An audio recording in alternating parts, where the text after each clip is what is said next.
Ayan, huling-huli sa akto itong Wawaw Builders.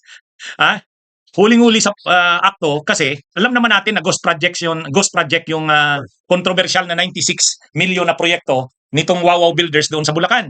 Kasi ni-report nila na completed na ito June 2024, completed na. Pero wala naman, kahit ano man lang napatrabaho, wala equipment, wala. Talagang ghost project. Yang 96 million na yan na proyekto ng Wawaw.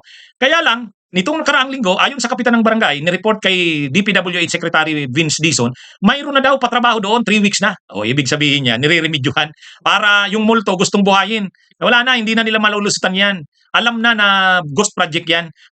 Tiningnan yung patrabaho, pangatlong linggo pa lang.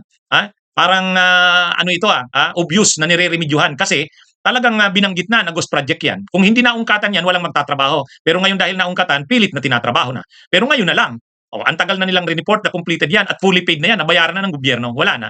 Huling-huli na ang Wawaw.